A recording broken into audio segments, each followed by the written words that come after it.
This is Donna, and we are live in Cincinnati, Ohio, and we are at the Lori Foster Reader and Author Get-Together, and I'm thrilled to have Violet here. So those of you who've seen my review of Maggie's story, Violet is the author of that, and it's a must-read. I'm telling you, you have to get that book. I absolutely loved it, and I tell her it's about people our age, and the decisions and the reactions we made were just so, I don't know, they were just so touching. And there's this one part in the book, and I'm sure everybody will have their own part, but he gets out of the truck and goes back into it, and I'm like, oh, my husband needs to read this book. It was just so romantic to me. I was just like, oh my goodness. So go ahead and tell, for people that are new to your writing, so tell us a little bit about yourself and about the books. Okay, well, I'm Violet Howe, and I like to write. I write romantic suspense, I write romantic women's fiction, and I especially like writing seasoned romance because I like characters who are a little bit older, maybe they've lived a little bit of life, they have some experience under their belt, and often they may have, teenagers, or they have adult children, maybe they've been divorced, maybe they've been widowed. I just feel like we all approach relationships and love so much differently as we get older and as we've lived life and had experiences, and so I like exploring that. Yeah, and it was beautiful. And I think too, like, you're not going to care how old people are when you just get into their story. Right. I feel like if the story is good and the characters are well developed, then a love story is a love story. Yeah. So yeah, exactly. But Dax was he was swoon-worthy. I have several who told me Dax is one of their favorites. Oh yeah, so absolutely. He's definitely one of my favorites. So I was going to ask, so were you intentional, in Maggie's story, were you intentional about making their reactions to each other different than like the other books in the series where the characters are younger? Right.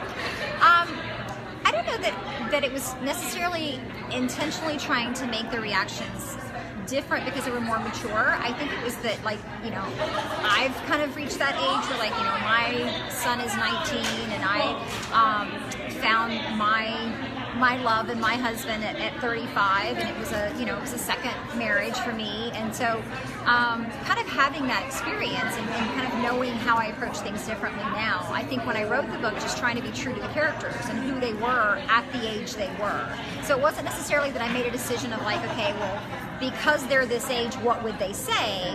But it was just kind of making sure I was true to where the character was in life. So it was great. Great. I was going to ask, what's the biggest surprise you've had as an author? Either from a reader or from the industry? I think just how supportive the industry is. I had worked previously, I was a wedding planner for 15 years, and I worked with incredibly strong teams of people who would just jump in, no matter what was going on, and support each other. I had also worked as a school teacher, and that's an incredibly strong team of people. So I was a little apprehensive when I began my writing career about it being so solitary and about being kind of alone and not having that team of people surrounding me. So I've been very, very pleasantly surprised at what a strong community there is and how supportive they are and how well connected we are. I have, groups of authors that even though we may be in different states or we may be, in different genres as far as what we write, that we're very well connected and very supportive, and I don't ever feel like I'm alone. So that was the biggest surprise to me. It was a very nice surprise to find how supportive everyone was. Well, and Violet and I were just talking, she's one of the few extroverts in the writing community. I'm extrovert. I'm like, woo, I'm out there. Yeah, so hopefully we have a picture of you from the Alice in Wonderland breakfast. I had so much fun. We did We're All Mad Here, Alice in Wonderland breakfast for Lori Foster, RAGT, and I had so much fun as the Red Queen, and everybody was so good about going along with me, and I'm demanding that they have red on their plates, and everybody was such a good sport about going along with me. So thank you for being my loyal subjects. It was a lot of fun. Oh, it was a ton of fun. So has publishing your first book, has that changed your writing process at all? I think with more of a sense of urgency in getting the next book out. I think with the first book, I probably took 2 years, or about a year and a half maybe, from start to finish, kind of, leisurely going through and making changes and leisurely going back and editing, and then even when the editor got it back to me, I was, leisurely going through her changes, Whereas now there's more sense of urgency to get the next book out. When you have people emailing you and messaging you and posting on Facebook going, where is the next book? Where is the next book?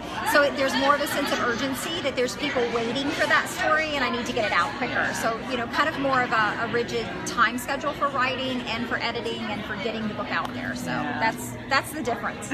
And they're coming, I swear. The second Ghost in the Curve is coming. That's what everybody keeps asking me for. So it's coming. So tell us, has your previous careers impacted your writing? Oh, I definitely think so. Being a wedding planner for 15 years, I was involved in the wedding industry, and it's such a fascinating glimpse into other people's lives and their relationships. And I really, throughout that career, was like, I really want to write a book about this, from the planner's angle. So I think even though the stories in the Wedding Planner series aren't true stories that are about people, they were definitely colored by things that I experienced or by weddings that I was a part of and things I learned. And I definitely think with any writer, all of your characters have little bits and pieces of you, little bits and pieces of experiences that you've had or people that you've met or places that you've been. So I think it all colors it, definitely. Well, and I think too, wedding planning, you probably get to see some people's true personalities coming out in happy times, stressful times. Definitely do. I think whenever you tell somebody that you're a wedding planner, they're always like, oh, everybody must be so happy. And you're dealing with people at one of the most stressful times of their lives. And because it's such an important event, any little detail, like the roses are the wrong shade of white, or the napkins are ivory and they were supposed to be cream, and it's a meltdown. And so it's a really unique thing to be a part of. But yes, you definitely get to see all the underbelly of the family secrets and family dynamics and all those things. Who can sit by who? Exactly. And we have to put, mom and dad are divorced and they have to be on opposite side of the rooms with 2 buffets to walk through. So yeah, you definitely see a lot. Oh, that's interesting. What is some piece of advice that you would give to a reader or to an author as they come to an event like this? I would say the biggest piece of advice is just engage. You're never going to have the biggest return on coming to an event like this is never going to be book sales, ever. So the biggest opportunity that you have at an event like this is to meet people, to meet readers and make relationships with those readers and let them know who you are and find out who they are, and to meet other authors, like networking, finding other authors that either write in your genre, or finding other authors who you can share advice, you can share best practices. And so I really think that's the biggest thing, is to engage. Like if you come and you just go and sit in your room and you come and sit at your book table and go back to your room, you're not going to get a lot out of the event, because the sales for the event are really not what you're getting out of an event like this. It's relationships, it's meeting people, meeting wonderful readers, sharing your love of books, because obviously writers are readers too, and meeting other authors. And and I'm new to Violet's writing, and I was kind of stalking her on Facebook and her website, and she offered to let me read Maggie's story. Actually, I think I got it for free. I downloaded it, yes. So it was on special. But I think I came here only having read one author before I got here, and I'm leaving with so many authors, from either the research from the interview, so it's been great. So we wanted to say hi to Tammy Jo. Hey, hi Tammy Jo. Oh, Tammy Jo Ward. Oh, that's interesting. My family, my maternal family, the name is Ward. So that's maybe we're related. I was going to say that's my family, so maybe we're related. Maybe we're related. It's a small world. It is.